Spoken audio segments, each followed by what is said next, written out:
sick. David, Liz feels sick. Well, stop eating that ice cream, Liz. I'll have it, I'll have it. David, what would you do if your dad said you had to be a motor mechanic? I'd leave home. Oh, well, what if you were still at school? Well, I'd ask a teacher, I suppose. Like a creep. David, being as how you're a teacher, can I ask you something? It wouldn't be about your father wanting you to be a motor mechanic, by any chance? David, I've lost my shoe. Well, sit down, Pat. We'll find it later, all right? Now, what are you good at? I said, what are you good I'm at? thinking. David, she still feels sick. Well, stop eating that popcorn, Liz. I'll have it, I'll have it. Photography. Pictures. I like taking pictures, you know, like the film, only still. Yeah, I found a pair of shoes. I'll have it. Look, shall I give him the pat? Come on, come on. David? Oh, look, Phil, should we give it a rest for a minute, Phil? We'll have a chat when we get back to school, eh? Get something together with your parents, maybe? OK. David, I really am going to be sick. Well, go to the gents, the ladies, kiddies. I want to go home. Oh, what a good idea. Come on, let's go. Bugs, you're in charge. If we're not back by the end of the film, get them back to school, okay? Come on, come on, come on. I don't think I can eat all this. I'll have it. I'll have it. Well, I'm very pleased the girl got home safely, but leaving a whole class unattended is sheer negligence. Well, they are fourth years, Doris. I mean, surely I can trust them to get back to school safely. Well, obviously you can't. You've managed to lose the whole of 4C. I'm beginning to think your unorthodoxy is nothing less than irresponsibility. Doris... Oh, hello. We was looking for the headmaster, but the shrapnel man gave us this. Regrettably, the headmaster is not available, but any other member of the staff will be pleased to help. Typical. We come to pick up our boy for an interview at 3:15. Yes, our Philip. Philip Larch, 4C. 4C? Well, I'm sure Mr. Brown will be glad to help you. Here, you sure you're a teacher? Leonard, he means as how you're somewhat more refined than the usual. Not quite so Welsh as the other bloke. No, you flatter me. If you just tell us where Philip is, we'll be off. Listen, my name's David. Mrs. Larch. May I call you Alice? Oh, yes, David. We're off to the interview. Leonard here is endeavouring to place Philip at the place whereat he works at. Wearings, the big ones. Oh, that'll be for a motor mechanic's job. Yeah, full apprenticeship, mate, that's all. You know, I'm not sure it's always the best thing for a son to follow in his father's foot tracks. I mean, Leonard, what was your father? Motor mechanic, Wearings. Oh. The big ones. Really? All our family are very handy. Yeah. Carry on, I'll just fix this desk. You know, I would have thought photography was more his forte. If that means sticking pictures all over the walls, you're damn right. Leonard, get on with your desk. Well, anyway, where is he? Philip, yes, a very artistic boy. I wonder where he gets it from, Alice. Oh, I'm sure I don't know, David. Though I do have a tendency to dabble in the waters. Yeah. Well, I think you'll both agree it's very early days. Why don't we just let Philip pursue his hobby and see if anything develops? Highly funny. But I'm not having my son a fairy photographer. Now, can we have him? We've got a bus to catch. Yes, Philip. Well, I'm afraid at the moment, you see, he's in an art class. Modelling, yes. And he can't move because it's still life. But it's Monday. He hasn't changed his undies. I'll tell you what. You go ahead. I'll follow in the car with Philip and maybe sit in on the interview. Why? Leonard. Well, what can he say that's going to help him? That's a very gracious offer, David. Thank you. Till 3:15 then? Yeah, come on. Thank you very much for mending my desk, Leonard. Alice? Oh, it's such a comfort to know that our Philip has such nice teachers. Leonard. Come on, Alice. Hey, hey, Suspen and bell we are at home. Suspen, oh, you should have come down the brewery with us, boy. Well, Mr. Brown, have you decided what you're going to do? Yes, Doris. I'm going back to the cinema. Aye, and who can blame him? It's too late now, isn't it? Your Mr. Hoity-Toity's really put the mockers on it all, hasn't he?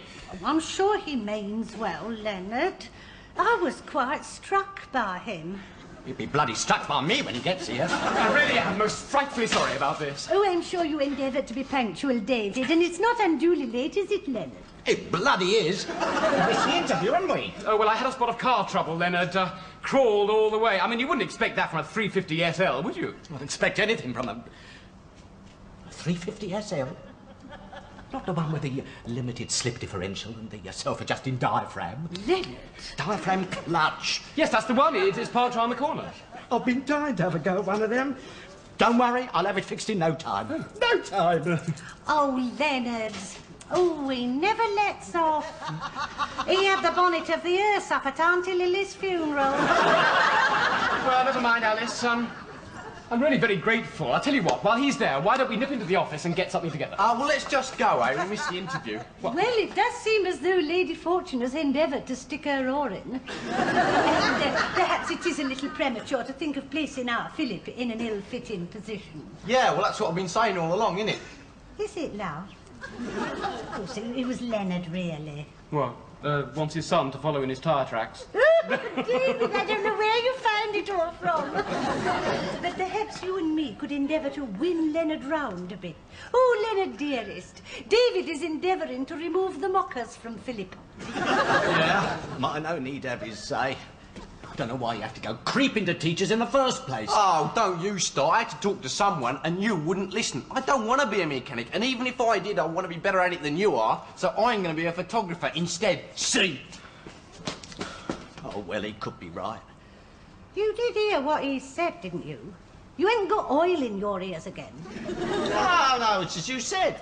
Early days and that. Well, that seems to be that. I'll be off. Oh, Leonard, I assume the car's okay? Oh, yeah. It was the fuel injection system. Computerised, isn't it? Yes, unusual, eh? Yeah.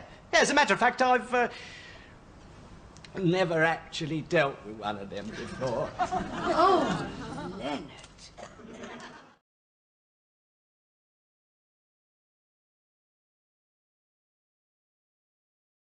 I bring you tidings of great joy. That bottom-pinching anaesthetist has gassed himself. I said joy, not ecstasy. No, I'm starting a new nurse on your ward today, young Maureen Bullock. Good. A very promising cadet. Oh, for God's sake, don't call her that. She's a trainee nurse now, which in her eyes is like being elevated to the peerage. Oh, I see. I'm glad I've got her, though. Bright kid. Bright, yes, but a little exhausting sometimes. I'm here, matron. Just a minute, nurse. Nurse. Staff do try to get back some bottoms done before Mrs. Travelling Library comes. You know how easily shocked she is. Yes, matron. Oh, please, matron, I'm reporting. You mustn't make it sound like the second coming. I'm sorry. I just want to start healing the sick. Well, you could make Mrs. Right, of course. Now, Mrs. Talbot. We shouldn't be out of bed, should we? Should we?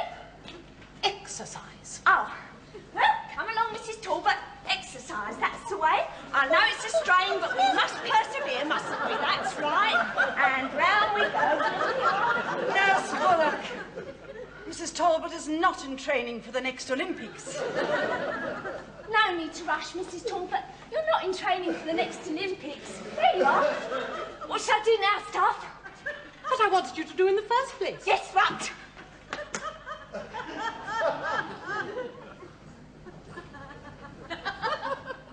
What was that? Just make Mrs. Greer more comfortable. And remember your training. Sorry, yes. And how are we today, Mrs. Greer? What is it? What's gone wrong? Nothing to worry you.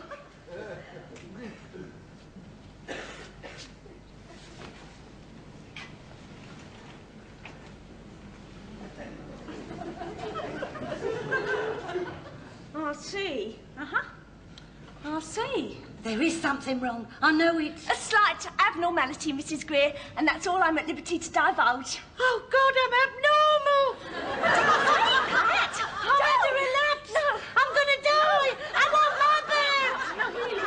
Now, Mrs. Greer, what's all this about? It's she says I'm abnormal. Slightly, I said. Well, I could die of that. I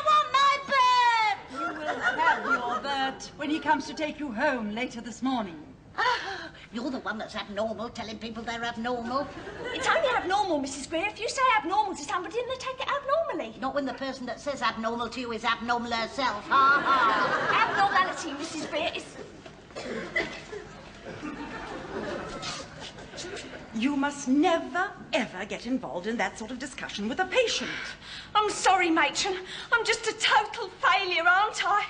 After 5 minutes, hardly. All you have to remember, Maureen, is that a hospital is a place of rest. Yes, matron. Will you promise me? Yes, matron. Very well. A sister has to administer an enema to Mrs. Hopkirk. Would you please prepare the trolley? An enema? Oh, boy!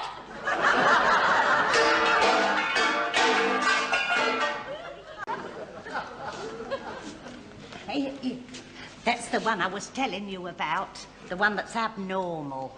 I'm not abnormal. Now, come on, love, let's get home. I'll cook you a nice dinner, and then we can watch the carnival from the front room window. It goes right past. Lovely. One of my friends is in that, Mrs. Greer. Oh, and is she abnormal like you? Don't be rude. My friend is a mermaid. Oh, what a relief. Now, that's what I call real normal, that is.